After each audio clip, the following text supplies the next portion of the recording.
Baik, kita masuk kitab Muhimmah fil Ilm al-Hadis.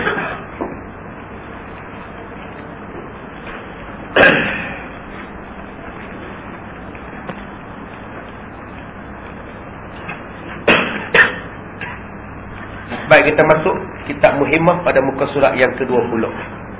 Masih lagi membicarakan tentang manusia yang dayus. Manusia yang dayus.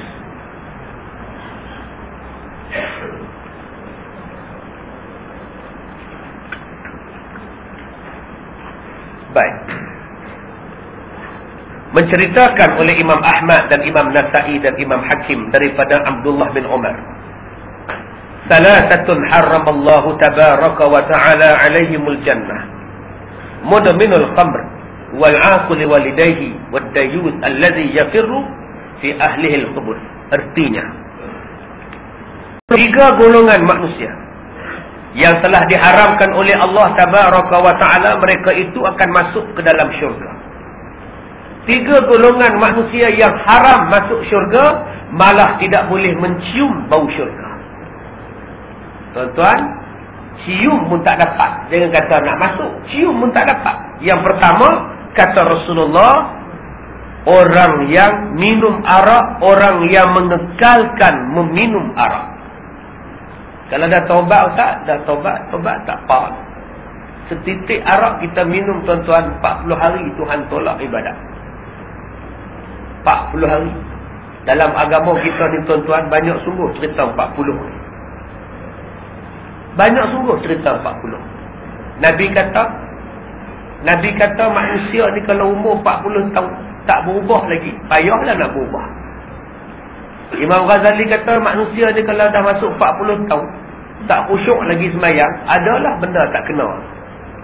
Nabi kata bermulanya kehidupan ni pada usia 40 tahun. Nabi diangkat pada usia 40 tahun menjadi Nabi. Banyak hadis tentang 40. Lintas depan orang sembahyang ni, Allah tolak ibadat 40 hari. Ada yang kata 40, ada kata 40 hari, 40 malam, 40 bulan. Nabi sebut 40. 40 apa? Tak tahu. Nabi Musa umat Nabi Musa disesatkan di gurun pun 40 tahun. Mungkin tidak ada apa-apa pada angka 40 ni, kebetulan saja. Tetapi saya nak sebut pada tuan-tuan satu hadis sahih tentang angka 40. Tentang angka 40. Itqun minan nar wa itqun minan nifaq. Apakah benda yang boleh membebaskan tuan-tuan daripada neraka? InsyaAllah tak masuk neraka. Dan membebaskan tuan-tuan daripada nifaq, munafik. Sifat munafik. Iaitu apa? Sembahyang berjemaah, jangan tinggal selama 40 hari pada takbir yang pertama berserta tu imam. Nabi kata siapa yang boleh sembahyang berjemaah dengan imam, takbir yang pertama tak tinggal selama 40 hari, bebas daripada neraka dan bebas daripada sifat munafik. Tuan-tuan boleh buat?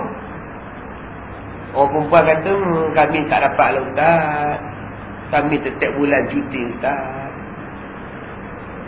Tunggu mengandung buat, InsyaAllah. Maji-maji tunggu mengandung, nanti buat. Kalau tak nak mengandung, tunggu uzur, cuti. Dah tak ada uzur lah, boleh buat. Jangan maji-maji kata itulah Islam ni tak adil pada kami orang perempuan. Orang lelaki bolehlah buat, dia tak ada uzur.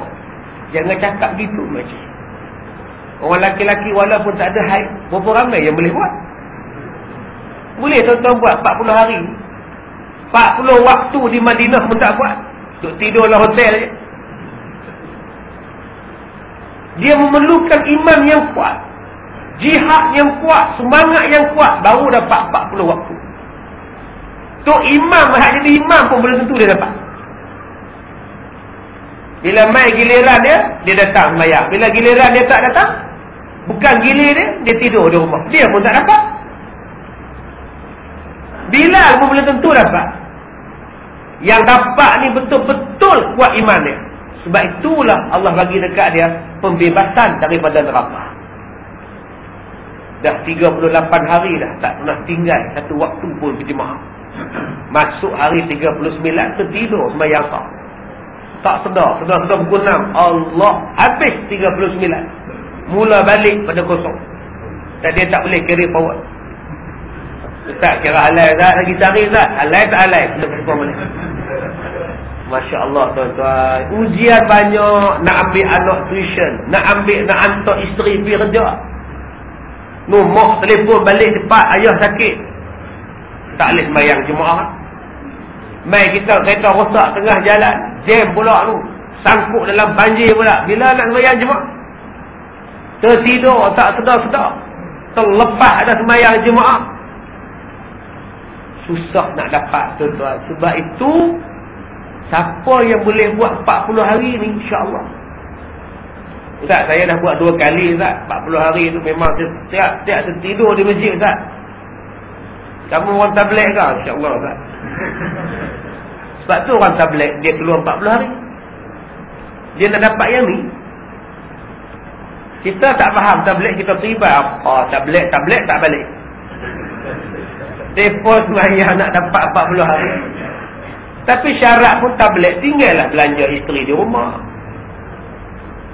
Saya baru dia jumpa satu tablet. Sahabat saya jemaah tablet. Isteri baru bersalin sebulan. Dia dah keluar. Sebulan isteri tu. Anak tu merah lagi. Dia dah bye-bye ke anak dia. Bye-bye baby. InsyaAllah. Ayah balik selepas 4 hari. InsyaAllah. Ya agak baby. InsyaAllah. Pasal apa? Tak payahlah pergi lagi. Jaga isteri, jaga anak-anak, jihad besar. Bagi makan pada isteri, bagi makan pada anak-anak, jihad besar. Habis dia pantang, budak dah besar, keluarlah balik. Nak cari 40 hari. Silakan. Tapi kalau kita tinggalkan, tak bagi nafkah, dosa tuan-tuan. Siapa-siapa tak bagi nafkah pada isteri dia, ibadahnya ditolak tuan-tuan. Berdosa tu. Bukan kata jemaah tabligh je. Tak kira lah tuan-tuan jemaah biasa pun. Satu sen tak pernah bagi duit pada isteri. Isteri ni duk cocok duit dekat bank. Duit dia orang. Bank tu pun baik. Asal cocok keluar duit. Tak pernah lawan langsung. Baik je bank tu. Dekat dinding tu cocok keluar. Tuan-tuan tak bagi nafkah dekat isteri tuan-tuan. Ibadat ni ditolak. Tuan-tuan ingat semayang tuan-tuan Tuhan terima. Jubah melerek sampai tak dapat kaki. Ekor serempak ni panjang sampai ke punggung. Kalah wong pehuk. Tapi kalau tuan-tuan tak bagi nafkah dekat isteri, berdosa. Baik. Jadi ada yang boleh buat 40 hari dia boleh buat. InsyaAllah. Alhamdulillah. Lepas-lepas buat 40 hari tak semayang. Bila orang semayang dia tak semayang. Kenapa tak semayang mat? Kamu tak dengar ustaz cakap tu. Siapa boleh buat 40 hari bebas neraka. Kamu tahu? Aku dah buat dah. InsyaAllah aku syurga. Ini pun gila babi juga tu. Kenalah semayang. Yang 40 hari itu sebagai satu advance pada kamu, advantage saja untuk masuk syurga. Serupalah kita mati seorang anak belum cukup umur, mati 2 orang, mati 3 orang anak belum cukup umur, anak tunggu depan pintu syurga. Bukan maknanya tak payah semayang. Ini 3 orang anak dia mati accident. No, tak semayang dah. Tak semayang yuk. 3 anak dah nunggu aku, kata dia. Memanglah anak tunggu kamu 3 orang depan syurga, tapi tak jumpa pada masa kamu neraka. Dia kena faham sentil tuan-tuan. Jadi kalau tuan-tuan nak buang sifat munafik pada anak-anak tuan-tuan, saya syorkan anak-anak kita sekarang ni munafik tuan-tuan. Dia pakai prepaid, tuan-tuan pakai bil handphone. Dengan bil handphone tuan-tuan tu dia boleh request untuk minta top up dia punya. Tuan-tuan bukan tahu RM50 sekali top up, 100 sekali top up. Mai datang bil, dia ada charges tu dia 400, 1000 kena. Nak kata apa tuan-tuan? Nak marah, kena bayar dekat dah. Dekat pokemart kena bayar. Jahat anak kita tuan-tuan zaman sekarang. Sebab tu tuan-tuan handphone jagalah lelak. Walaupun tuan-tuan tinggal handphone di rumah, dia hantar mesej dekat handphone tuan-tuan. Orang ni